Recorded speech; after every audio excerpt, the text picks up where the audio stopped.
Hi and welcome to this tutorial about Ubuntu Linux user management. If you ever wondered how to simply add, remove, and manage who has access to your Linux machine, this video is for you. We'll cover users, groups, permissions, and even how to run administrator access. I'm using Ubuntu 22.04 LTS in a C virtual machine environment. I'm using a virtual box, and everything we do will be in the terminal. So let's start. The first thing that we can do is to check the existing users and groups. The system keeps a record of every user in a file called /etc/password. Since the file has a lot of existing users, we use them to read it clearly. With that password, this is often preferred because it can also pull users from network databases like LDAP.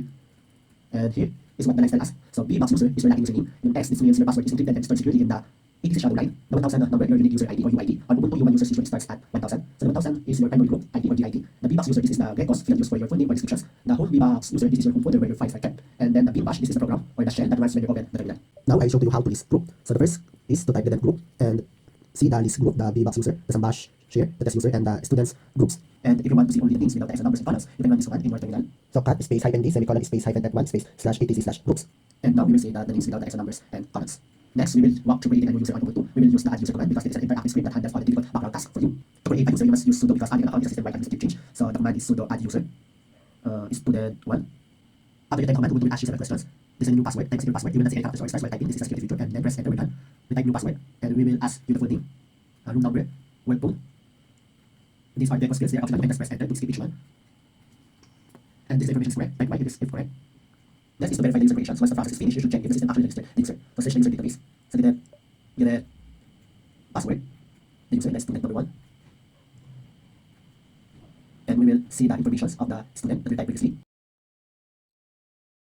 Next is advanced options. If you want to customize the user during creations instead of using defaults, you can use specific flags in the command. So set a specific home directory. So sudo add user _home space /custom/path space user1. We will see the information after setting a specific home directory, and we need new password, and we type password, and this is the update successfully, changing the user information for user 1, and need to enter new value or press enter for the default, and we need to type the name of the user 1, the full name, Axel Miranya, for example, and we need the room number, work phone, and also the home phone, and other, like for example here is allocations, and this information correct, let's type y. Next is setting up a specific shell like ZSH instead of bash, so sudo add user space --shell space /bin /ZSH space the user name that we need to add, like for example Christian, and we will see the informations. Add user Christian, add group Christian, user add instead one user using shell bin ZSH, copy files from etc shell, and we need to set up a new password for Christian. So after setting the new password, they type the new password, and sorry, password did not match, so retype it if you spell or mistype the password. So retype the password, so it says the password update successfully, so enter the new value or press enter for the default. So like for the other, they need some informations like we do in previously. So fill up the need informations, room number, work phone, home phone, and also the other. So if the information is correct, type y.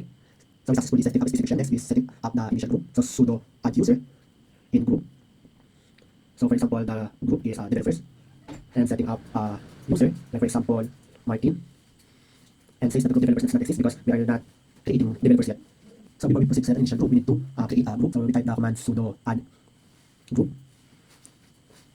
The name of the group that we create is developers. So add group developers, the ID 1006 ID. So it's done. So next we proceed to the setting up the initial group. So sudo add user in group developers Martin.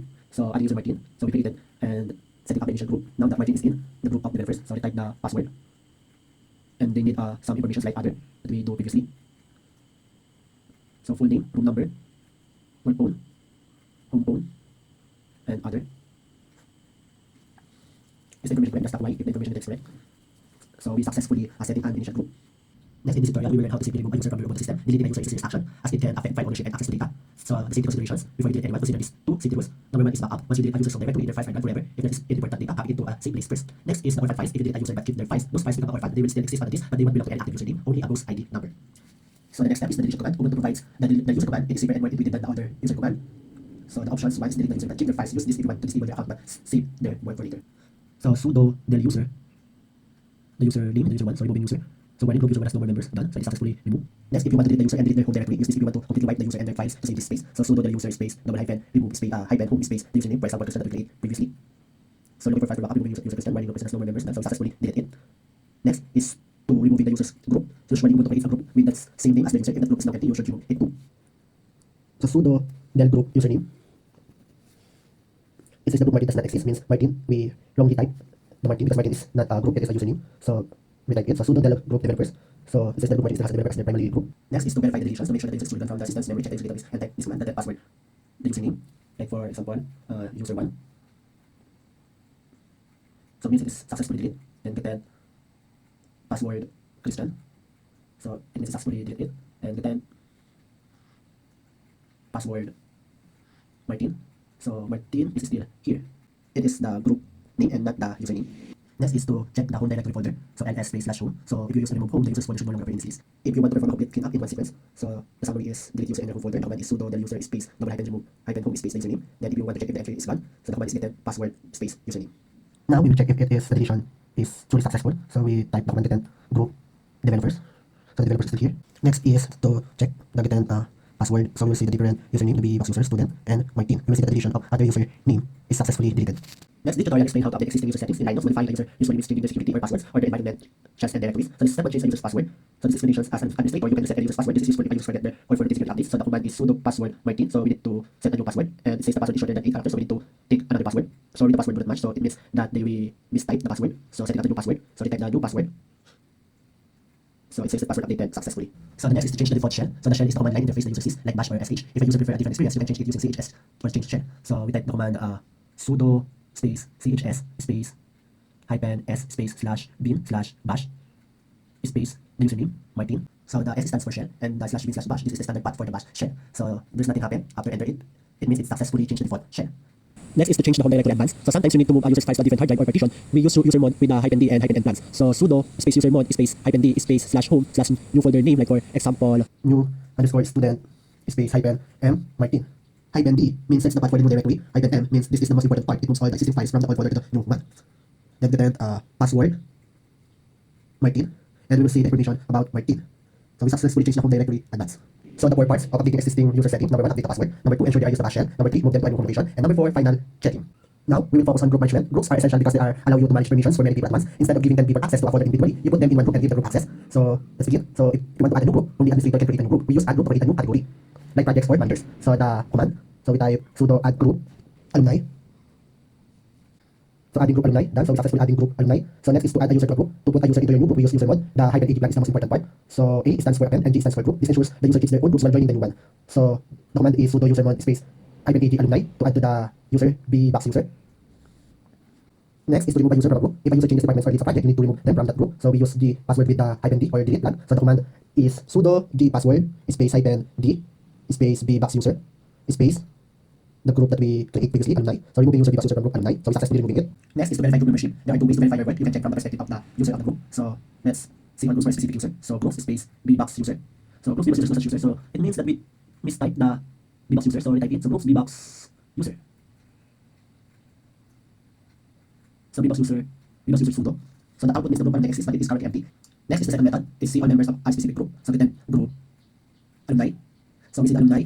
So the output means the group alumni exists, but it is currently empty. Here is how to read a specific line. So the alumni, the name of the group, the X is the password, placeholder, standard for almost all groups. The 1003, the GID or group ID, which is the unique number of computers used to identify this group, and the empty space. Since there are no names after the final column, no users have been added to this group yet. Next, this tutorial explains the why behind groups. In Linux, groups allow multiple users to collaborate on files in a shared space without sharing their personal passwords or giving everyone administrative root access. So we need meeting point on the hard drive where the collaboration will happen. So the command is sudo mkdir space /home /alumni _docs. So next step is to change group ownership. Right now, the folder is owned by root. We need to give ownership to the alumni group so they can control it. So the command is sudo space chwn space alumni space /home /alumni _docs. Next step is to set permission. The 770 root, we want to set permission so that the owner and the group can do everything, but everyone else can even see inside. So the command is sudo chmod 770 space /home /alumni _docs. What does 770 means? So 7, the owner root can read, write, and execute. The second 7 means the group alumni can read, write, and execute. And 0 means everyone else is blocked completely. Next is demonstrating the access. So we try to access with a non-member. If you create a username outside who is not in the alumni group, they will get a permission denied or error if they try to look at the folder. So it says select open directory, permission denied. Then try to access a member. Now add yourself to the group. Make sure you must log out and log back in or restart the terminal for group changes to take effect once you do. So touch space /home /alumni _docs /hello _team.text. Touch /home alumni no such file directory means the refresh your membership is not actually work. So in Linux, you don't actually get your new powers until you log out and back in. However, you can use this magic command to refresh your groups immediately in your current terminal. So type this command: new group or new DRP space alumni. So it actually works. So try creating the file again. Now that you have the alumni badge, try the command again. So touch space /home /alumni _docs /hello _team.text. So it's successful. Next is verify the file ownership. Now let's look at the file you just created and type this command: ls space /l space /alumni _docs /hello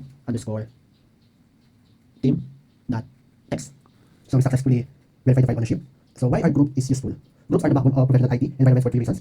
Number 1 is instead of changing permissions on 1,000 files for a new employee, you just add that employee to one group. And next is it follows the principle of least privilege. Users only get access to what they need for their specific job, and it separates system tasks from human tasks, keeping the OS stable. In Linux, managing administrative right is one of the most important tasks a system administrator performs. It covers how to safely grant and verify super user root powers. So the regular user versus pseudo user. Before running commands, it's vital to understand who has what power. So the regular user has access only to their own files in /home username. They can install software, change system settings, or view other users' files. Then pseudo user, a regular user who has been authorized to act as the root user. The all powerful administrator, so this stands for super user. Boom. Now try to add other user to administrator. So first we need to sudo user mod space -ag space sudo mark.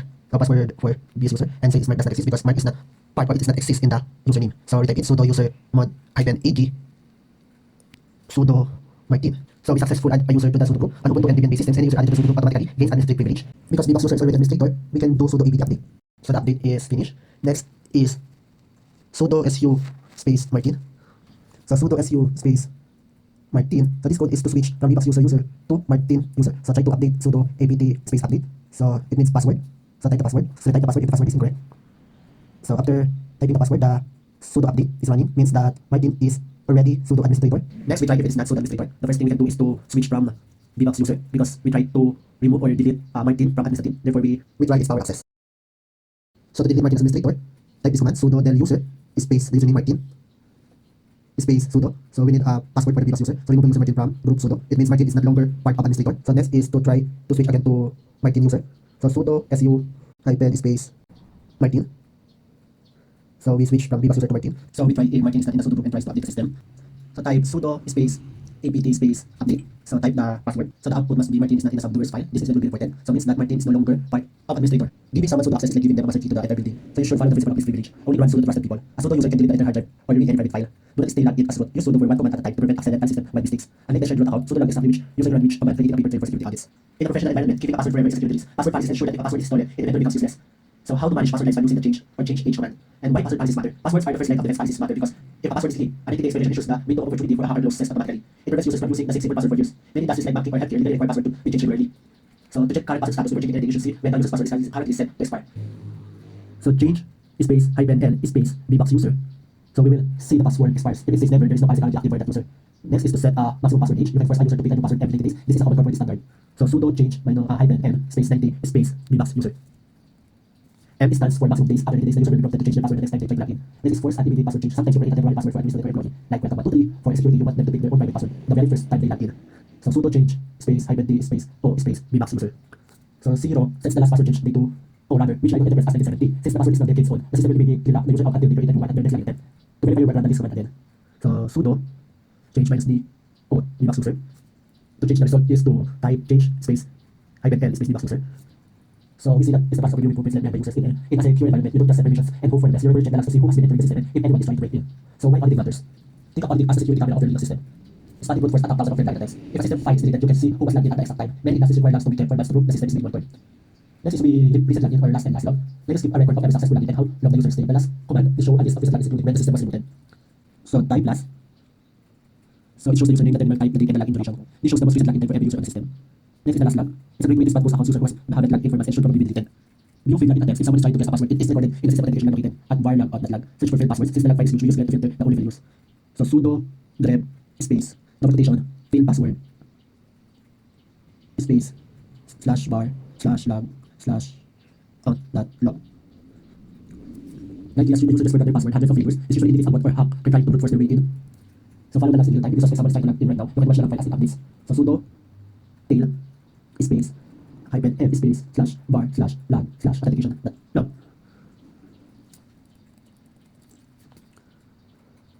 You will see the authentication log history.